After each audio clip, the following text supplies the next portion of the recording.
So it is absolutely go time for the showtime here in the Concrete Garden. And today I have a very special treat as we're celebrating a very special book. For this week's plot twist, we have an incredibly special guest. Yes, excuse me. Former editor-in-chief of Heart and Soul magazine, spiritual advisor, healer, woman made in the highest reflection, author of Shallow Waters, Miss Anita Kopacz. Welcome to the Concrete Garden. Thank you so much. It is such an honor. You're actually my first guest in the Concrete Garden, so it's special. And it's my 7th episode, so it's divinity all around. All around. 7. Yes. Yemi's number. Yes, exactly. And I didn't even plan this. Like my last episode, I was really in like a space where my head was going crazy because of course things back home in Haiti are going nuts. My parents, their hearts are broken. And I just couldn't figure out what to do for my 7th episode. And once I started hearing about your book all around, it was like almost too aligned because I picked it up the day that it came out. And I think what happened in Haiti happened about like a few days later, if I remember correctly. And then the Lionsgate portal opened up. And it was just like all that was happening around this book. And I was like, I found my 7th book to read for this show. I found my 7th episode. So I just thank you for that.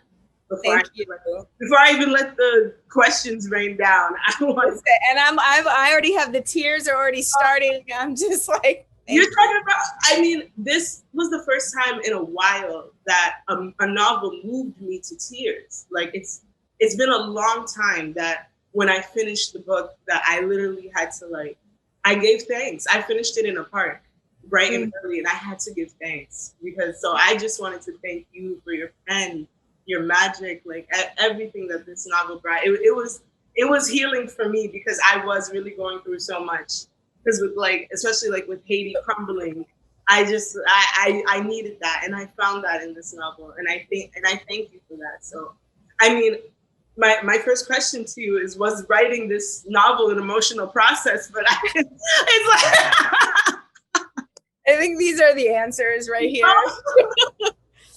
It was such an emotional process. I think for me, it was the first time that I really allowed myself to feel how our ancestors might have felt coming over on the Middle Passage, experiencing chattel slavery, having children sold from our wombs. And I think, of course, I've always known about these things and studied, and my parents have told me stories, but I think that this was the first time that I really allowed myself to go there, because the intention in this book, the main intention is for Black women and Black girls to remember who we really are. But a part of that intention is to heal our ancestral wounds. And so I had to go through that process of healing my ancestral wounds. And, they say, you have to feel in order to heal. And so I went there. And so my kids would come in and they'd be like, Mom's crying again. They're like, what happened? Did we do something? Did you clean? I know. Oh, yeah. Yeah, I mean, I can only imagine. And like I said, growing up Haitian, I've always heard this story just told in a different language, in a different context. And what was most important was not only of mermaids and their power and their protection, but their existence. I don't know if you've ever seen this interview with the Fugees back in the day. Lauryn Hill was teasing Wyclef because he was telling her in Haiti mermaids exist, and and she was like, all right, man, whatever.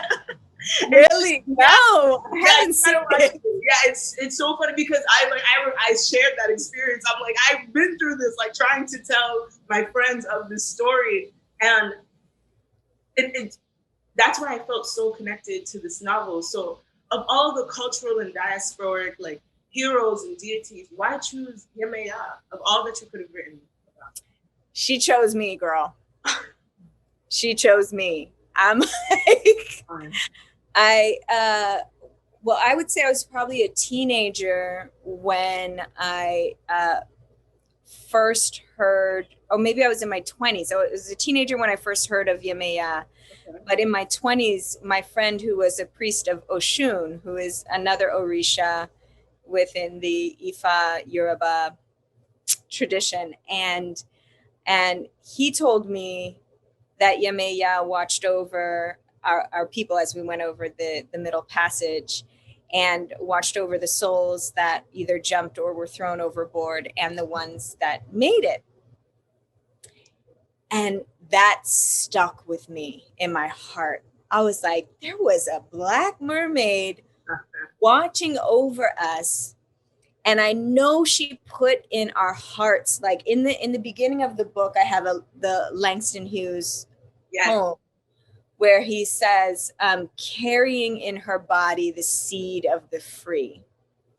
And I just felt that Yemeya gave us, whispered to us what we needed. Because some might say, oh, why didn't she just save us, you know? Yeah. And it was, this was the path in order for us to be here today, to do whatever it is that we need to do today.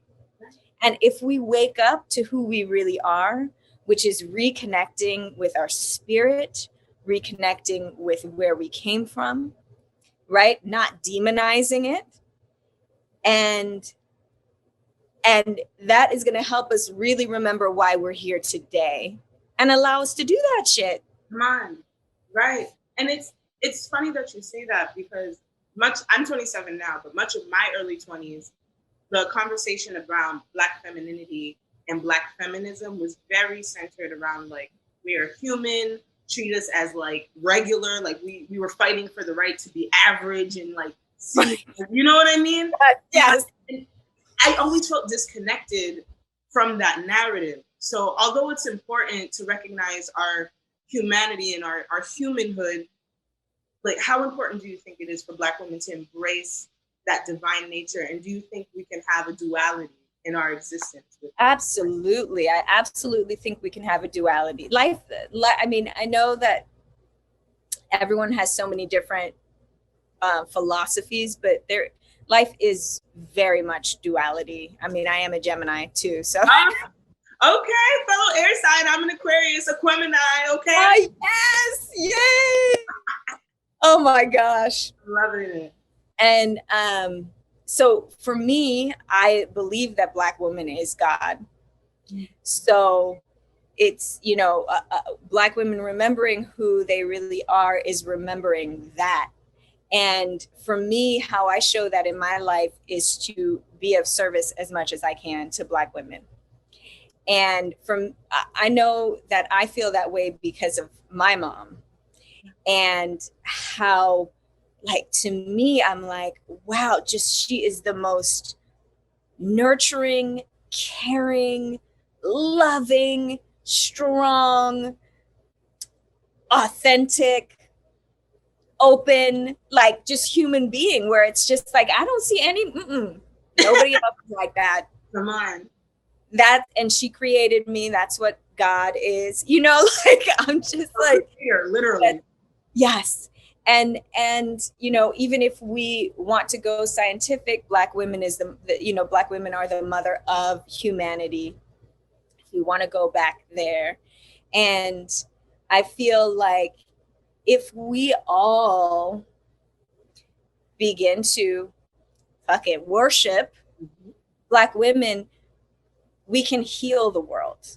Like, that is really, like, I really believe that. And so that's what I do. I practice it in my life, and that, you know, I worship at the feet. And I'm not talking about, so there was this meme that I saw where we said, it said, I have to love our people more than they love themselves. And I do, but I also know when someone has healed and they've remembered who they really are. And that's when I will be like, okay, you could tell me what to do. I'll follow you. If we haven't healed, I'm not going to be following you. Right? It's like, you're going to lead me to something I'm not going to feel from all that. No, I completely feel that. And speaking of like the practice and practicing our divinity and worshiping Black women, here in the Concrete Garden, we compare books to albums. So this week I compared your book to Solange's When I Get Home. Oh, because I felt like it was the same the practice of it. yes. So yes, like I compare like different literary like structures and things that are used between the two, and I felt like When I Get Home would be the soundtrack of this book. I love it. I love it. I have chills. I don't know if you can see, but I have chills. And what's interesting is that she represents Yemeya, right? And my Beyonce's baby sister repping Yemeya. And that's why, and I didn't even think about that because I made that decision before I actually opened the book. So I didn't even think about it. It just all aligned. So what artists are you listening to? And were you listening to any artists in particular while writing the novel? While I was writing the novel, which is really interesting, I was listening to indigenous music mostly the whole time. And the drums, which was interesting. I don't even know, because I don't necessarily listen to that in waking life while I'm walking around. Right. But the fact that most of this novel takes place on indigenous land, right? Like this land was stolen from a people, right? And so I wanted to honor them. I put them in the novel, but I also wanted to honor that as I was writing the book. Another thing is that it's hard for me to listen to music with words while I'm writing. Right.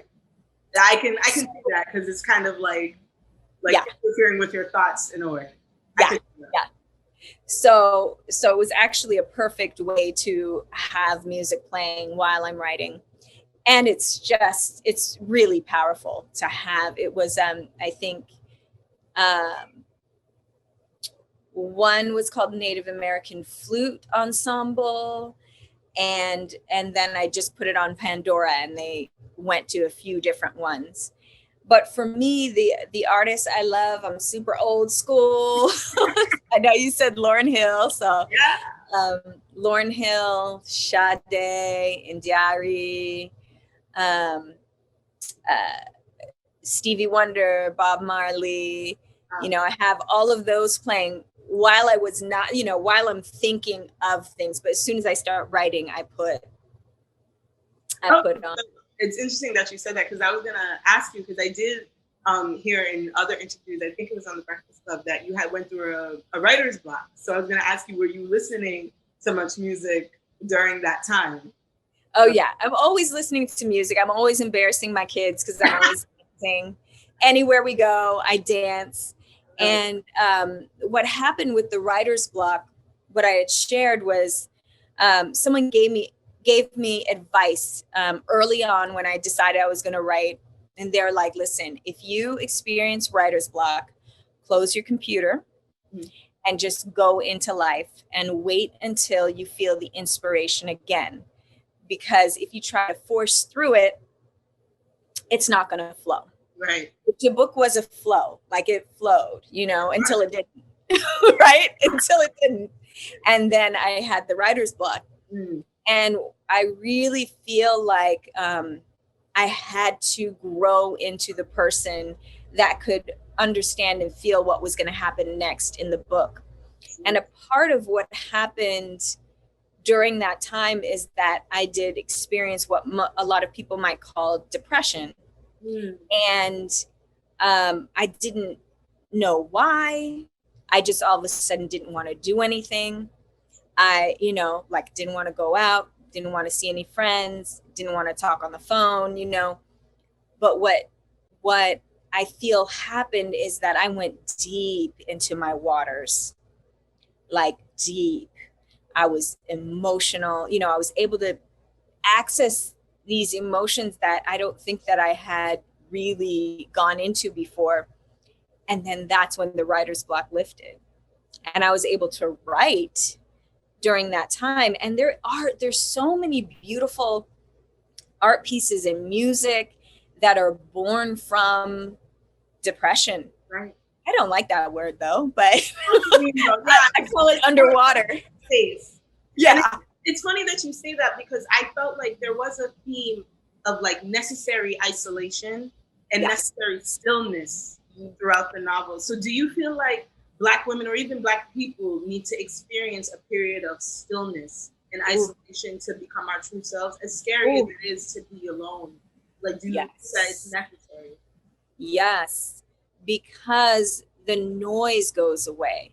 If we can allow the noise to go away, so the noise of our phone, the noise of social media, the noise of TV, any kind of media, not necessarily music, because I feel like music is it is a connection to the other world, right? But certain noise, once that noise is gone, then we start hearing the noise in our head. That's what we're running away from, the noise in our head. So then when we start hearing the noise in our head, that's when we drop into our heart, right? Because the noise in our head, these are our tapes and things that have been going on forever since we were young, can be insecurities, like whatever it is that's coming up, it's not truth. And so that's when we drop into our heart, or into our lower bellies, or into our yonis, or wherever it is that we drop, right? Like dropping lower and really connecting to our instincts, our intuition, our spirit, our heart.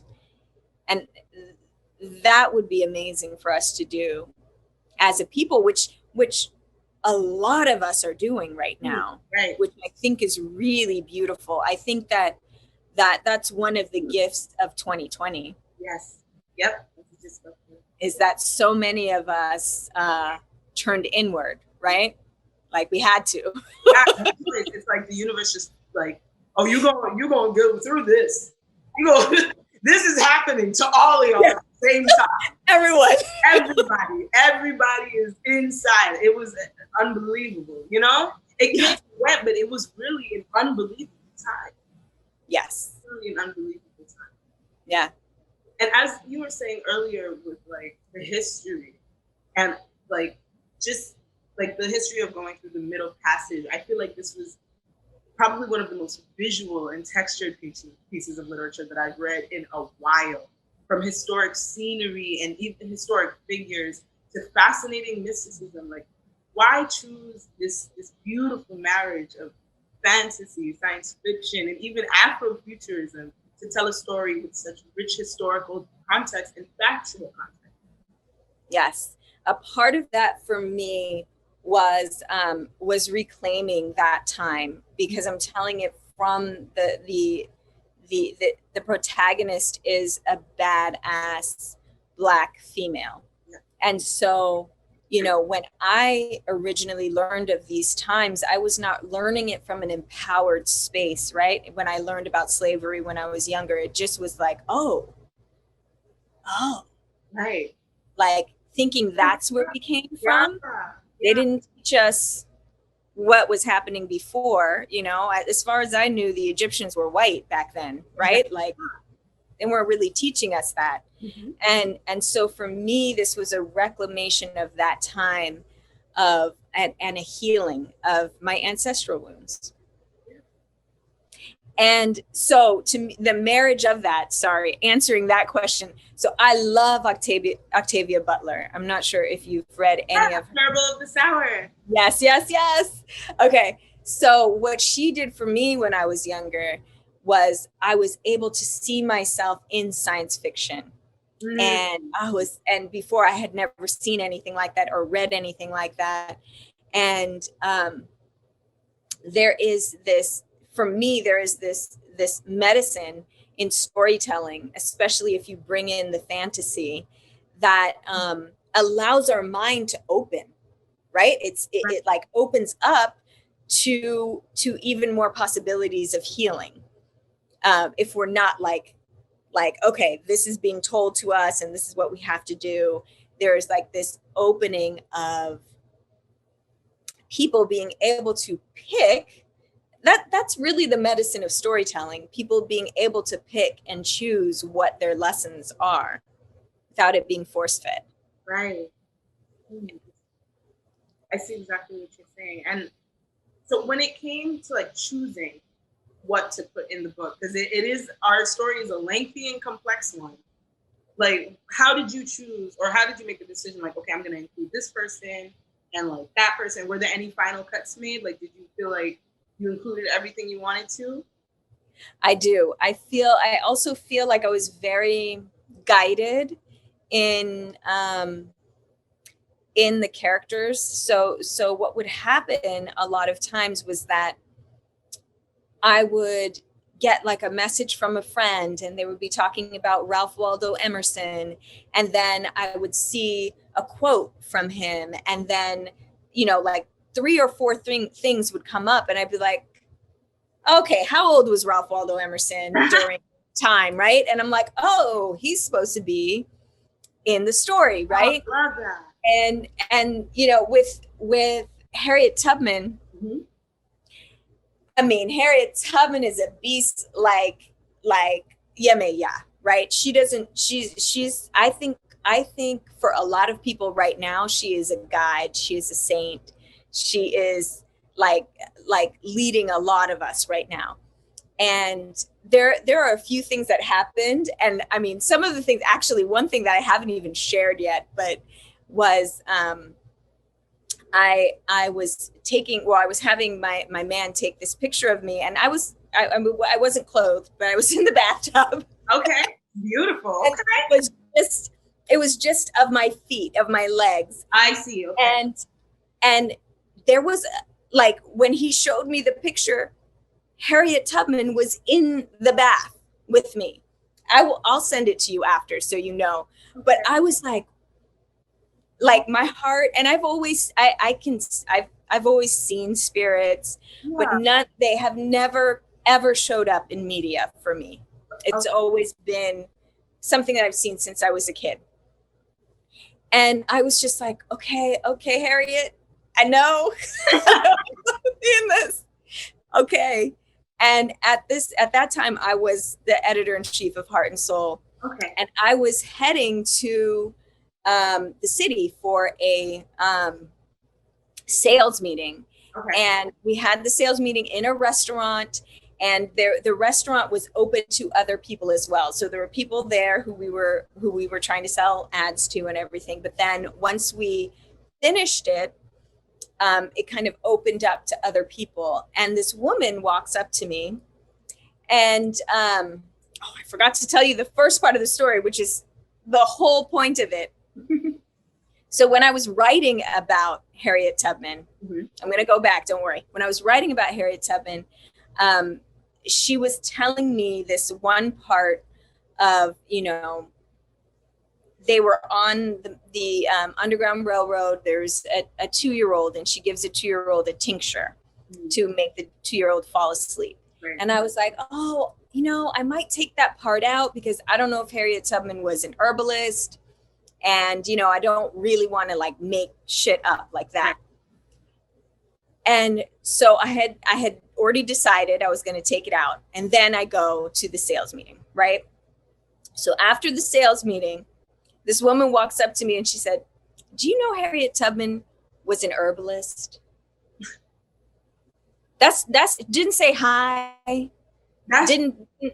was like, why did you just say that to me? And she's like, I don't know. I just read it, because it's Black History Month. And I was like, oh, she looks like someone who would want to know that. Oh. And I was just like, okay. No, all right. Yeah, I'll keep that in there. Yeah. that was a part that you learned so much from this novel, because I didn't know that she was an herbalist. So I even think I didn't know. I couldn't find it anywhere. And why, after I had written that part, I was reading a novel on Harriet Tubman to my daughter, and it said it in there that she was an herbalist. And I couldn't find it anywhere. I was online anywhere. But I was just like, listen, she told me. Yeah, exactly. That's my research. Love that. And as much as this is a a story with so much history, it is also a Black love story, which is what I really appreciated. I feel like I haven't heard a story of true love between Black people like Yemeya and Obatala. So what do you think Black men can take away from this? Would you recommend this novel to Black men? Absolutely. Absolutely. I mean, Charlemagne is like recommending it all the time, right? Like he's like, Black men, you got to read this. Yeah. To me, so Obatala as an Orisha, he's an Orisha as well. And he is like the leader, in very intelligent, very loving, how would I explain? Very fair and just a really freaking awesome man. And I think that this story for Black men and for Black love, like showing Black love, I feel like it is, what would the word be? Like a remembering. I'm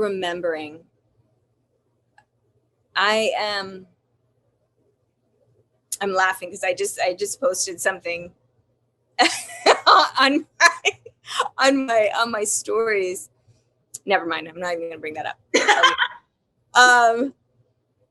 But yes, so for Black men to remember who Black women are and who they are. Gods. Exactly. Exactly. Like, and they gotta admit it, you know? Yeah.